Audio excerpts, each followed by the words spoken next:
Hi, everybody, and welcome back to week 3 of the Healthy Living classes with Fresh on Deck Mobile Farmers Market. This week, we are going to be talking about mindfulness. And so we're going to go ahead and get started. In this lesson, we're going to be talking a little bit about how to be mindful when we're eating. And then also in the end, I will have my name and email address, and also some more information just regarding for the rest of this week. So let's go ahead and get started. So the objective of today's class is just learning to eat with intention and to pay attention to your actual eating experience without distraction. We have such busy lives and we lead such busy lives. And so we just want to be able to sit down and have our actual eating experience, and just be mindful of what we're doing. And the overall objective is just to become aware of our eating habits and make changes for a healthier lifestyle. So in this lesson, we'll be talking a little bit about goals. And so some people, if you have joined us the past first or second week, we've talked about our goals. And, if you came into this class and you didn't really have any goals for the rest of this season or the rest of the farmers market season, then that's okay. If you had one in your mind and you just don't know how to get started, then we'll talk a little bit more within our presentation about just our goals, and how we can achieve them as well. So some things I might say in this lesson that might not be your goal, or it just might not be something that you're wanting to do, and that is okay too. You might just get the information and learn a little bit, and then if this applies to you, then you just take your goals, and you'll try to set them for yourselves as well.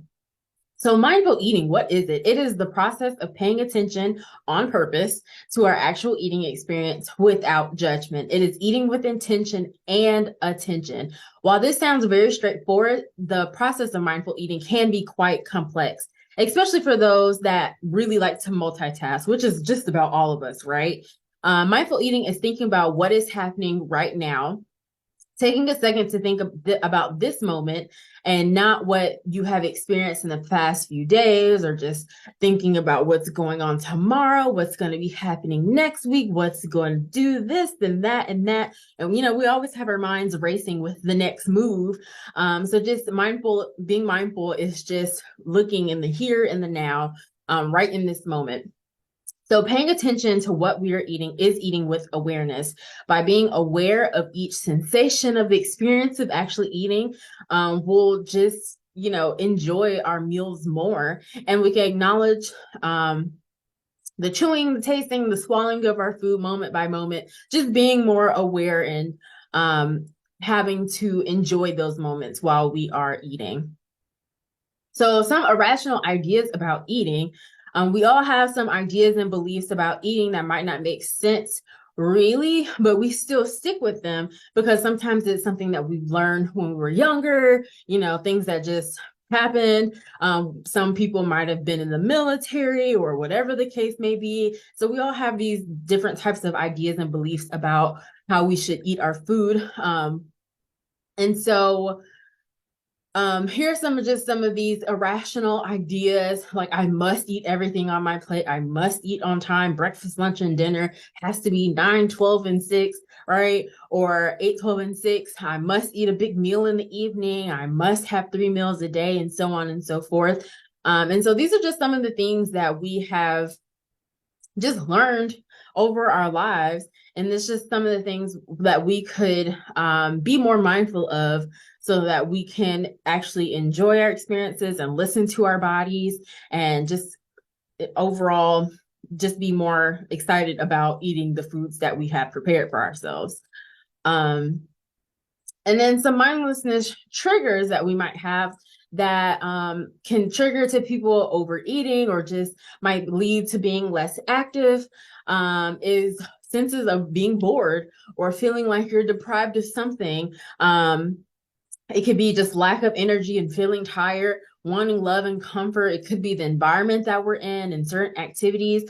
So the more that you're aware of these triggers in your life, then you'll be able to see, well, maybe I'm not hungry right now, but I'm eating right now because I might be bored, or I should go do something, right? Or This environment stresses me out. Like I know every time I come, to work or whatever environment that you go into and it stresses you out and you're like, well, I feel like I need to go get something. I need to snack on something. I need to chew something crunchy so I can get all my tension out.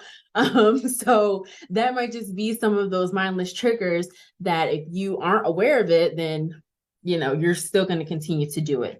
So this is why we just like to bring these up so that whatever situation you're in, that you're actually listening to your body and not just doing stuff out of something that you've always done, right? And so this is just hunger and fullness scale, something that you can look at, that you can just be more aware of. So like, why do we eat? Do we feel that we're hungry all the time? How do you know that you're actually hungry? How does your body tell you that it's hungry? Real hunger comes on slowly and it's not all of a sudden. You want to pay attention to your body and learn the signs of true hunger. Cravings are just like a head hunger and usually occur suddenly and out of nowhere. And you want to find something else to do when you experience that head hunger. There are many reasons why we eat, often for external reasons. Like I said, the triggers that we have, it could be our environment, it could be boredom, could be whatever. And so some of us have forgotten how to actually listen to our bodies. So the only reason why we actually need to eat is in response to a true biological hunger. So we look at this chart. We don't ever want to be like number one and number two, because that's that hangry. I'm getting angry. You're starving, you're feeling weak, you're lightheaded, you're dizzy. Nobody ever wants to feel that way. You're very hungry and irritable and anxious. That's that hangry type of thing. And then we never really want to be at the top end either, number 10, 9, and 8, because that's like that uncomfortable fullness that I just ate everything was so good at Thanksgiving that my stomach hurts. I have to unbuckle my pants type fullness that nobody wants to feel, just being uncomfortable. And so we kind of want to stay in this 3, 4, 5, 6, and 7 range, which is like you're hungry, you're not yet uncomfortable here, but then you're full and your hunger is gone. And so that's just the range that we kind of want to be within. So like I was saying, if you start at the level 1 or 2, you're too hungry and you might be more likely to overeat. The levels 3 and 4, your body is telling you that it needs nourishment and you can and should eat when you are at like that level 3 or 4. And then consider when you should stop eating. If you stop eating at a level 8 or above, then that means that you have overeaten. And so we just want to be mindful of that as well. So how to incorporate mindful eating is building a new, healthier habit. And this is where we're going to talk a little bit about our goals that we have. I'm going to go over just the beginning of mindful eating practice, and then we'll talk about how we can set those goals for ourselves. So the beginning of the mindful eating practice is step 1 is to stop eating and checking your email and watching TV and talking on the phone and reading, talking to myself, reading at the table and, watching TV at the table, worrying about our day, and also talking nonstop. I know we like to have that interaction, especially when we have family, especially if you have like younger children or even children in high school, people that come over, we want to talk and everybody likes the tradition of eating and being together. But that doing it too often or like in your everyday life could stop you from listening to your own body as well. So when we eat and do other things, we're subtracting the taste and flavor and awareness of the foods that we're eating. This is what most of us do, and it seems like we have forgotten just to eat and just be silent and eat.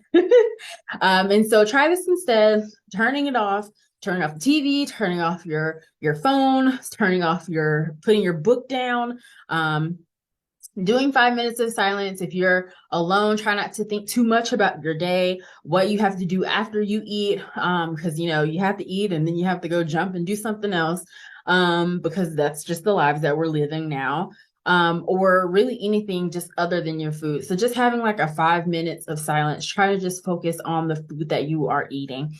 And then also 3 mindful bites. Speed is often one of the reasons why we aren't aware, because we're eating so fat quickly, that we're just trying to eat the food that's on our plate, and we're not able to taste the food that we have cooked for ourselves. We have slaved over the stove the whole day, or however many minutes it took you to slave over the stove, even if you're just microwaving something and eating it. You just want to make sure that you're taking a bite, chewing slowly, so that you can notice the flavors that you have put in.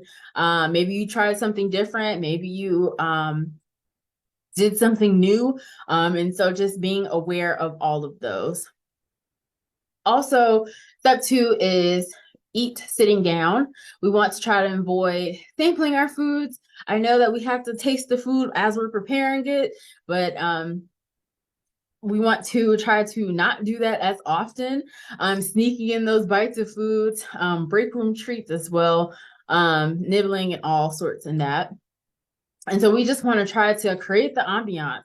You only eat 3 times a day. We do everything else all the time. So sit down, create the space, the ambiance of stillness, silentness, whatever the case. Plan your meals and snacks ahead of time, and try not to skip your meals as well. You can use smaller plates and glasses, and then keeping extra food away from the table if that is a part of your goals. And then also practice slowing down. 20 minutes from the beginning to the end of our meal, to just be intentional about what we're doing and how fast we're eating as well. It takes 7 minutes from the time you eat your food to travel down your esophagus and end up in your stomach. And then it takes another 20 minutes for your foods to actually digest. And so by eating slower, it allows your brain and your stomach to talk to each other, so that you know that after you have eaten, your stomach is telling your brain, okay, I'm actually full, or maybe I haven't had enough and I'm still hungry. Or I overate and now I'm uncomfortable. So we want to give our bodies that time to be able to sit down, to talk to each other, so that we're able to know what we need to do next. And so a way to do that is the STOP method: savor, taste, observe, or pause, or the see, touch, observe, and pause. And so that's just a way that we can be more mindful in what we're doing. And so what I talk about the past 2 weeks, week 1 and week 2, is setting our goals. And so it could be for anything. And so we are turning our bigger goals into smaller, smart goals that can help us build habits. So our goals overall could be, I'm going to eat healthy, or I want to exercise more, or, whatever the case may be, whatever goal that you have in mind when you're taking these classes or just in your everyday life. And so those are great goals to have, but they're kind of big. They're big goals. And it's okay to have big goals, but we want to be able to make sure that they are S for specific, M measurable, A attainable, R realistic, and T time bound. So we want to have SMART goals. So specific, describing exactly what you want to do. Measurable is making sure that you're able to actually measure your progress, holding yourself accountable, holding other people accountable if you're doing it with somebody else. And actually know if you're succeeding and actually meeting those goals. Making it attainable, so that you have your tools, time, and resources that you need to actually achieve your goals. You don't want to set yourself up for failure. R being realistic as well. And then T's time bound, having like a start date, how often you want to do it, and then also having a deadline as well. So I'm going to eat healthy, a great goal, but how are we going to get that? You can turn into a smaller SMART goal. Is beginning this weekend, I'll fill 2/3 of my plate with fruits and vegetables at every meal 4 days a week. And the great thing about these SMART goals is that they can be changed out for anybody. So my goals are not your goals. They're not somebody else's goals. They won't be for you. So this might be either too much, or this might be super easy for you. So this is how you can make it so customizable for yourself, and doing it where you're like, okay, I don't think that this is for me. So then you can change it to, beginning this weekend, I'll fill 2/3 of my plate with fruits and vegetables at one meal 2 times a week. And then and then you add a deadline to that.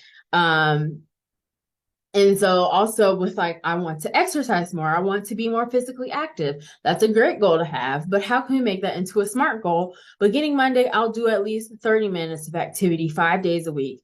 Sometimes that might be too much for somebody, and that's okay too, because we start where we start. And so any movement is good movement.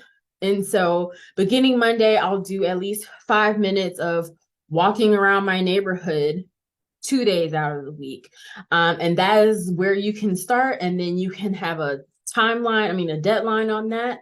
And once you reach your deadline, then you can make it more difficult for yourself to be able to, keep going with that. So another thing that I want to say is that the word of the week is goals this week. For week 3, you are able to come to our market Wednesday, Thursday, and Friday of this week. And you can use our word of the week, which is goals, to get $10 off of your purchase at the farmer's market, up to $10 off of your purchase. And so this is per household. You can only use it once for the week. And so just make sure you write that down and make sure that you tell us that you have the word of the week so that we're able to take that money off of your purchase as well. So write it down. The word of the week is goals. I've said it. I'm saying it again. The word of the week is goals. And so make sure that you have that written down so that you're able to utilize it for this week's market. So this week, we also have the new recipe of the week is the Georgia Waldorf salad. Some people like this recipe. Some people don't like this recipe. Personally, I love this recipe. And so I think that this is just a good summer type of salad, if you like that. And so in the next clip, I'm going to show you all how to prepare. We will not be having food demonstrations this week. And so I'll show you all how to prepare it here. Give me just a second.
All right, that was our recipe of the week. We will have the recipe cards for you all to take whenever you come and visit us during the Fresh on Deck. And then also, this is going to be the physical activity suggestion of this week.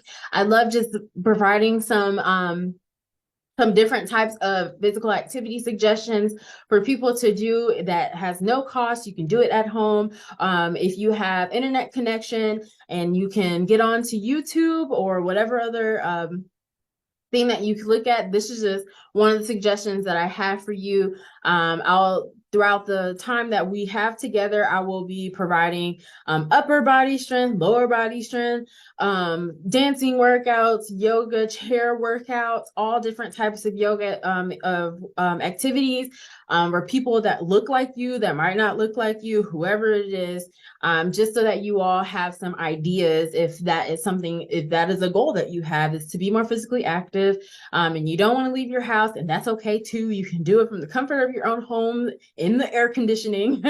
And so I'm going to show just a small clip of this video, and then we'll go ahead and finish up our lesson of the day. So give me just a second.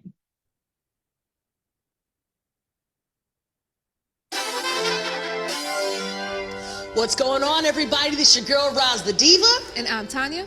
And we are here to do some arm shenanigans today. So it's time for Remix the other way. When you say remix, I want your eyes to bug out like you're surprised at yourself. That's how you make it taste good. And that's good with those. Ooh, shoulder rolls. Maybe one at a time. Ooh, fancy. Yeah. Okay. Like we're climbing backwards almost.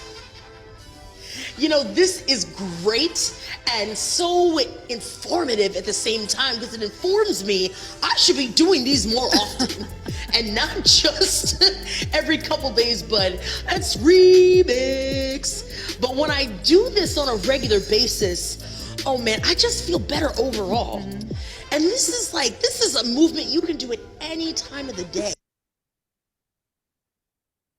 All right, everybody. And so just closing out of our lesson for this week, it's just the reflection, just to think about something. We talked about mindfulness and being mindful while we're eating, but this is just a reflection of the week. It's just try to be more flexible and enjoyable, and enjoy your meals that you have more often. Make sure that you're, eating according to your hunger level, giving thought to your food selection so that you get nutritious food and not just being overly restrictive, giving yourself permission to eat sometimes because you're happy, sad, or bored, or just because it feels good. And then also just trusting your body, and just knowing that you know best for your own body. So my name is Jamil Hawkins. My email address is JAM as in Mary, ILLE, Hawkins, HAWKINS @UGA.edu. On the right side, I have the weekly evaluation that I asked you all fill out. There's the QR code, and then there's also the web address link underneath. And this can be mindfulness, week 3, whatever that for the title for this evaluation. Also, if you have any questions, then you can feel free to reach out to me through email. But then also, if you there's a possibility that you'll find all the information that you need on freshondeck.com or on Facebook, Fresh on Deck, Instagram, Fresh on Deck. That's where we'll have all our updates for this week. And then also, when you do come and visit us, make sure that you request a kitchen gadget at this week or this week's stop, because you have attended our classes. One more thing is just knowing that we are going to be closed for the Memorial Day holiday. We do observe all DeKalb County holidays. And so all Tuesday sites are canceled due to the Memorial Day holiday, because we'll need time to be able to prepare to go out. And so we'll resume our schedule Wednesday, Thursday, and Friday. So I'll go back to our schedule. Wednesday, Thursday, and Friday we'll be at Scott Candler Library, Lou Walker Senior Center, Clarkston Community Center, East Lake YMCA, Reserve at Harrison Lake, and DeKalb County Extension Office. We will not be going out on Tuesday, so we'll not have our Ellenwood Library stop, and we will not have our Beulah Missionary Baptist Church stop, but we will resume. We will be back Wednesday, Thursday, and Friday at Scott Candler, Lou Walker Senior Center, Clarkston Community Center, East Lake YMCA, Reserve at Harrison Lake, and at DeKalb County Extension. So I hope you all have a great day, and we'll see you all again soon.